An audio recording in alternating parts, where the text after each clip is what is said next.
Welcome to Secrets of a Bridal Seamstress podcast, where we hear stories from fellow seamstresses just like you. We're able to share their success stories. We learn from wedding industry pros for the best business tips, and we get to hear from fellow sewists and crafters to hopefully inspire our creativity and our love for sewing. I'm so glad that you're here. And if you're a bridal seamstress, I'd also like to invite you to check out our Bridal Seamstress business membership. We have a community of women that can testify to the power of genuine connection, friendship, vulnerability, the power of our six-figure seamstress method, and a genuine connection found in a business mentorship like this. All right, let's dive into the episode. Hey friends, welcome back to another episode of Secrets of a Bridal Seamstress. If you're watching on YouTube, don't look too closely behind me. I tried to tidy up, but this is my sewing space, okay? And I have been looking forward to sewing fun projects like this since like June. All right. So I have, and you can't just start one. I have like 7 happening at once. And so I did what I could, but there's definitely some signs behind me. I have this really cute, like vintage collapsible table that we normally keep in the mudroom. And then when it's time to like bust out the projects and when I need more space in the sewing room, this comes inside. So this is great. Yeah, I just finished a cardigan, a really cute McCall's, like 45-minute project. Yesterday, I made a Grain Line Studio, what's it called? Linden sweatshirt, but I made it like short sleeve and I made the sleeves like a little bit puffy because I made the armbands like a little bit snugger. So it turned out really cute. I have some palazzo pants on the table behind me that I had to order some new fusible interfacing, and that's also going to go on a Tabor sweater from Sew House 7. So I just got stuff, I got stuff going on, and I'm very excited. I know that I've talked about this probably on Instagram, and I think too with my email list, but my friend Tara recently opened a new fabric store. I was almost going to say sewing studio. That is the name of the shop. I think it's called Sewing Studio. Maybe? I can picture it in my head, but it will be linked in the notes. I have to say that like Tara has the best selection of fabrics that you're going to actually want to sew with. Like you're actually going to want to wear the fabrics that she sells, which I think says a lot because sometimes, you show up on a website or you can go in person to a fabric shop and you're like ready to spend money. You have the patterns that you want to make and you just cannot find the fabric that actually matches like your vision. And Tara has something for everybody. So her shop is located in Asheville, but obviously they ship. So I've literally placed 3 orders since she opened. It's that good. Okay. I just can't stop. Anyway, let's move on because I'm not here just to talk about my sewing projects, although maybe that could be another episode. I don't know. I wanted to share about the exciting things that happened in the month of November. So we had our SBS Fall Fest retreat, and then literally the next week, I spoke at the Wedding MBA. So to kind of break up the episodes and make sure they're not super long for you, these will be 2 separate episodes. And today I'm going to focus on our SBS Fall Fest retreat, which was it was the best. And I feel like every retreat that we have is like the best. Like it's even better than the one before. And I think that's a good sign, right? It's always exciting because we never have the same people. Like there are some diehards that come to like every event. I think there's like 5 ladies, well, maybe like up to 7, who they've come like to everything. And especially the past 2 years, yeah, I think the group of 3 is now up to like 7. So obviously we're going to have some familiar faces at our events. And then it's always going to be somebody's first retreat. So we had several new attendees, and that's just what makes it exciting because it just mixes up who's there, the opinions that we hear, what's shared, what we can learn from each other with all of this just new chemistry that comes in with new people. So we made the decision earlier in the year to have our retreats only open for SBS members. And the reason that we did that, well, 2 reasons. Number one, they had sold out. Like I think it was the Charleston one. It had sold out before we went public anyway, so that it just made sense. Like, okay, if I'm going to keep it at 25, it's not going to really have an opportunity to go out beyond the membership because like it would be sold out within a couple weeks. And then the more importantly though, like the intentional reasoning behind it is when we had non-members coming to the retreats, they were so excited to learn like oh my goodness, how are your businesses working? How is it that you're not struggling with this? Or how come you're getting that much income? Like what's the secret sauce? And it was very exciting. We want those questions, okay? But what was happening is, you know, members that have been in SBS for a long time, they were kind of relaying all this information to help the new attendees catch up. And nobody was, let me be very clear, okay? Like nobody was complaining ever. Like this was never a negative experience for anyone. But I know moving forward, when I'm thinking about the retreats and how I schedule our keynotes and how I, plan all of our like activities, I know bonding activities sounds cheesy, but that's kind of what it is. I want everyone to attend the retreat with the same like foundation, to have the same knowledge of, how to start a business, or here are the systems that every successful business should already have going, so that by the time you come to the retreat, you're ready to layer onto that education instead of like showing up and having to like drink from a fire hose because there's so much to catch up on, right? And that's what was happening at two retreats. It was like there was so much to take in, and for new people, like I could kind of sense like, okay, there's some overwhelm. And when you're investing that much in an in-person retreat, like I want people to just soak up the knowledge and feel like confident when they're coming into the situation, that they're well prepared. So that's why this year I made like that conscientious decision to just have retreats be for members only. But here's the thing, Nashville is happening in March. At first, we're gonna, cap it at 25, and Nashville literally sold out in 4 days. So I kind of went back to the drawing board and thought, okay, how can we still keep this like an intimate, fun experience where everybody feels seen and has an opportunity to share? But also, I wanted more people to have an opportunity to come because like 4 days was not much time. And then we had new members joining in September, and I wanted them to have an opportunity. So Nashville is actually still open, and I'm just kind of like, okay, we'll see who comes. I opened it back up 3 weeks ago, and I was like, okay, if you want to register, let's do this, and then we're just going to make it work. So I think we're at about 40 now, and that would be really fun if that were it. If it's going to be growing past 40, that'd be fun too. But with a bigger number, I have some really fun ideas to like help make the group feel smaller. I'm just really excited because there's some like new, I don't want to call them challenges, but yeah, new facets of planning when there's a bigger group. But also, I'm really excited for the conversations that are going to come from these small groups with all of these new attendees. So very, very thrilling. These growing, I don't want to call them growing pains because it's not a pain, but it's a great side effect of growth within our membership. And obviously that leads to the retreat attendance. So it's very exciting. Okay. Talk about a rabbit trail. Let's get back to Fall Fest. So Fall Fest was in Scottsdale, Arizona. One of my girlfriends, Anna, told me that is the best time to be in Scottsdale because it's still warm, but you're not going to be like fried. So I was like, perfect. And then for some of the ladies who were attending, they had already had snow at their home state. So they were very excited to get to a warm climate. We had a huge home that we shared. Some women stayed in the house, and then some women stayed at a hotel that was like literally 7 minutes away. They were all at the same hotel. And then we had a shuttle service that would, pick them up or bring them back home or whatever. Because sometimes if you want to go to a retreat, you're like, okay, I can't wait to socialize and learn, but I also want that me time. Like maybe if you're a mom and you want to take advantage of, a nice quiet hotel room, I totally get that. And then there's some other women who they're like, oh, I just want to be like, talking as late as I can. And I want more of that like community vibe. But what's funny is the women who stayed at the house, it turns out we went to bed significantly earlier than the hotel gals. Because I guess the ladies who were staying at the hotel, they would get back to their rooms, put their swimsuits on, and then meet back at the pool or the hot tub. And those of us who were at the house, we literally went to bed like at 10. We were pooped. So apparently the hotel was for the party people. So I don't know what's going to happen in Nashville, but we have another big house again that we're sharing.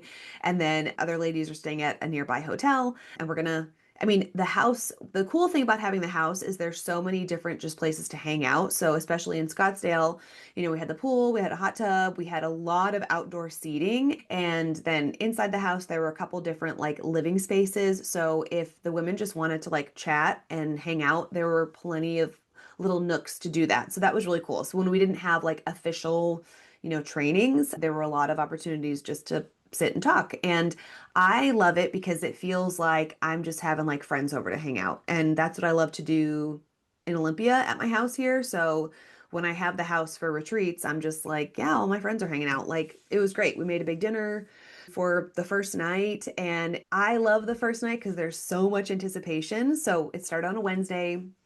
The ladies came over for a casual dinner. They were told, like, bring your stretchy pants. I knew they would have been traveling that day, so they were encouraged to just come in comfy clothes. And we were gonna, kick off the retreat with some like icebreakers and opportunities to get to know every woman in the room and eat together. And that was a really fun way to just kick off the retreat. I think the anticipation of finally like meeting your friends in person is huge. And so for the women who this was their first retreat, it's always like the highlight for me is like the first timers, Within our circle community, we have a special chat room for retreat attendees. So, we just kind of know who's coming, and I don't go too nuts. I don't want to be like too much of a middle school teacher, but I definitely have a lot of prompts to have people share before the retreat comes around. So you feel like you know who you're going to be retreating with. Well, the theme for Fall Fest was remembering your why. And so I kind of wanted to come at this, from a couple different facets. Like, number one, we're coming off of a busy season, and you can get so caught up in like the busyness of, all the deadlines and the fittings and and being with people, and you kind of lose sight of why you started the business in the first place. And you're accepting all this work or these projects that you really don't want to be doing. So having an opportunity to take a step back and think like, what is my why? That was kind of the main goal.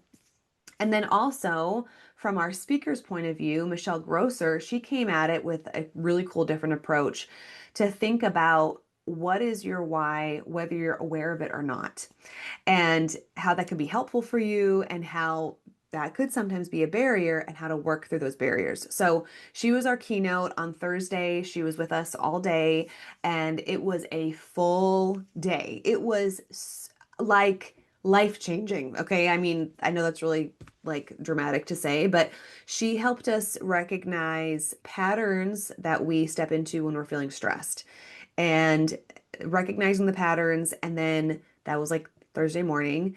We learned skills to, when we feel that stress coming on, how to just push pause and reset our bodies and our minds so that we're not like living in that stress. And then in the afternoon, she took it a step further, and she helped us identify why it is that we respond in stress. Why it is that like these people over here have to book even though that they know that they're full. Why are they still keeping clients? Why is this group over here afraid of confrontation? Or why is this group over here like afraid to charge what they've been wanting to charge for years? Like we really got into the why behind what we think is just, random habits or whatever. So that was so eye-opening. And that just stayed with us Thursday night and Friday too, because it was kind of the foundation of our conversation. Because once we were able to identify what is prompting the decisions that we make within our business, conscious and unconscious decisions, then we knew, okay, where do we go from here? Like, how do we help ourselves moving forward? So it was amazing. If you want to learn more about Michelle Grosser, she has a podcast. You know what? I forget. She recently changed the name of her podcast. So I'm going to link that in the show notes. And she also has coaching, one-on-one coaching available to help you work through stress and just have a regulated nervous system as an entrepreneur, which is like a skill in of itself, right? So that was great. And then also on Thursday, we had a tie-dye event, and that was amazing because you take very, high performing women and throw them into a tie-dye event, and they're going to take it very seriously. Okay, it's not just like, oh, we'll see what colors come up. They were like, no, designs, like there was a method. Some people were doing some ombre situations. It was like really cool. So people made t-shirts and socks. Socks was like the bonus item. Okay.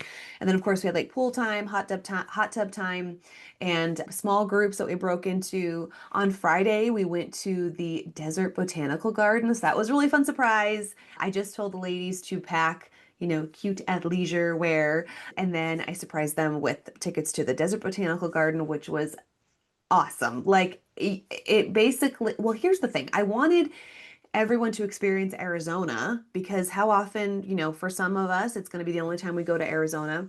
Although Duran and I are like, oh, now we know why people love Arizona. So we will be back. But for others who are traveling across the country, it's like, okay, probably won't be back. So I wanted to make sure that everyone had a great experience and just got to soak up all of the beauty that Arizona had to offer. But I didn't want to go rogue and like go hiking or like take them out on a walk even and have like a rattlesnake or I don't know. I was like freaked out about the scorpions to be honest. And then there were like warnings around the house of like close the door because of scorpions. I was like, excuse me, what? So that anyway, we do not need to get into that, but that was a whole like I'm getting like triggered thinking about it. Like, oh gosh. And like, how are you supposed to shake out your clothes or shake out your towels and stuff for scorpions? Yes. Anyway, okay, let's bypass that. So the Desert Botanical Garden was kind of the best of both worlds because we got to see all of the beautiful cacti and the plants and the flowers that are, indigenous to Arizona without the risk of wildlife. So it was great. It was totally great. Then Friday we came back with a little more education, and then Friday evening we were out downtown Scottsdale, and it was like the same time as the merging of the canals, or I don't even know. I should have done some research, but I didn't. It was this big festival. So it ended up being so cool.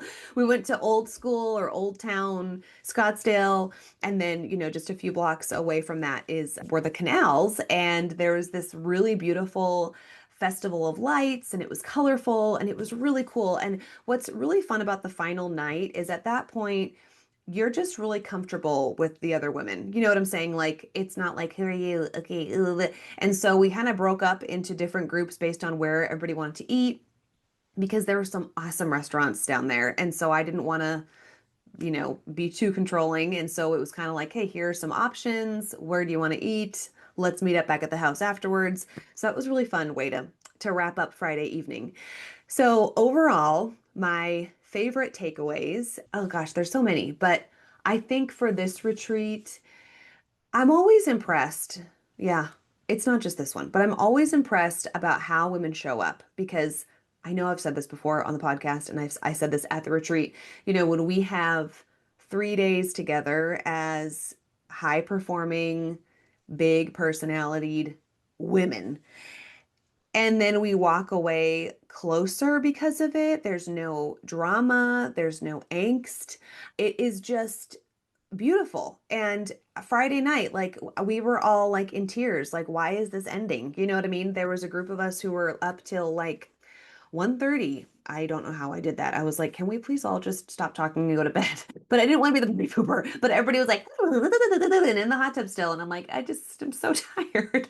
But but it's like that is the best part is like I don't want to say goodbye and that's how it should feel.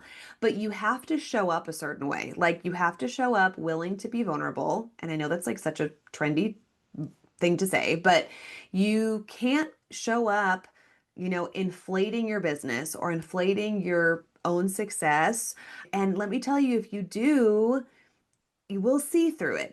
I think that's just happened to like one or two attendees, and I could see it was really hard for them. Not for Fall Fest, but just in the past. We've had like many, I shouldn't say many, we've had, yeah, I guess many retreats at this point. So I can look back at like, okay, and if you show up with, kind of like a wall up or a way that you want to be perceived, people will see through it. So the women who showed up at Fall Fest, they were like just so open and vulnerable, and they allowed the space to be safe for everyone to grow. And that's what I saw when we were in Fredericksburg, in June. That's what I saw when we were in Charleston when was that?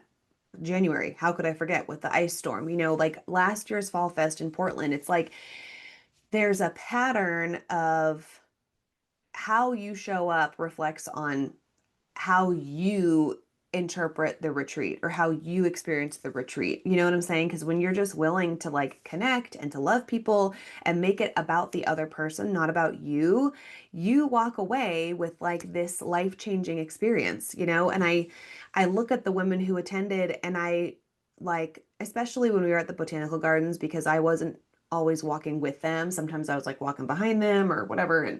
And just seeing people who I knew, you know, they didn't know each other before they came to the retreat. Or maybe like it wasn't like they're safe people. You know, you just kind of have people that you connect with before you come to these things. And it would be easier to just like talk to them the whole time or like sit with them every time there's a meal. And I just saw everybody like intermingling and intentionally seeking out people that they haven't had conversations with before. And I got like emotional because I'm like, this is not normal. Like, this is not normal behavior. But I think we just have like the best women ever. We do. Like, they're so kind and supportive and loving, and they know when to talk and encourage and then when to sit back and let the other talk and share. And just, it's awesome. I literally cannot wait for March. Like, I came home and I'm like, okay, when can I see these people again? So March is coming. That is going to happen in Nashville and it's a little bit later because after we had that snowstorm with Charleston, I was like, okay, never again. And I don't want to do a January event anymore. So we're sticking with March 10th through 12th. So if you're an SBS member and you're listening to this and you're like, you know, I've been on the fence. Okay, well, here's your sign to sign up. And if you're not a member and you're like, I know that I want to come to this thing, I got to make a change. Like, I need friends in this industry, just shoot me a DM. We can work something out. We're going to have new members joining in March of 2026. And so I might have an early bird situation happening so that if people want to join the retreat, they can join SBS in February so they can kind of catch up on some of the homework and really come prepared for Nashville. So Nashville's going to be awesome. We have several keynote speakers. One of them will be focusing on pattern making and really adapting our work systems to just the rise of weight loss drugs. It's something that is going to be so mainstream, the farther we go with these medical advances, if we want to call them that. And as professionals, we need to be prepared of how to serve clients because we need to not just be prepared, but feel so confident in how to serve them in the best possible way. That might mean, offering different timelines, different packages that'll help best serve clients who are on a weight loss journey because it's such a big part of our culture now. So we want to make sure that we're ahead of it and that we can be just a real blessing to the clients who are in the middle of a potentially stressful journey with weight loss and a wedding dress. How can we serve them best? So that's going to be our main topic day one. And then day two, we're going to be getting more confident with our social media and using AI with social media and familiarizing ourselves with Canva. If you're not familiar with Canva yet, it's like a life skill. And then we're also going to be talking about financial planning. We have someone who's going to come in and talk about making sure that you have a strong retirement fund, and then also how to feel confident with short-term investments, long-term investments, and how that doesn't just look like retirement funds and stocks. Like, there are other ways to invest your money. I'm really excited about that. And for several women in our membership, they're at that point where they're like, okay, what's the next step here? Like, now what do I do? So the theme for our March retreat is a future by her design. So take that, all of those little keynote teasers that I shared with you, and how can you apply that to a future by her design. I am pumped. So it's going to be great. Alrighty. Well, on the next episode, I'm going to be talking about Wedding MBA and what happened in Vegas and how, so it was, I can't give too much away. All I got to say is listen to the next episode because it wasn't Fall Fest, but it was still good. Okay. I will see you in the next episode.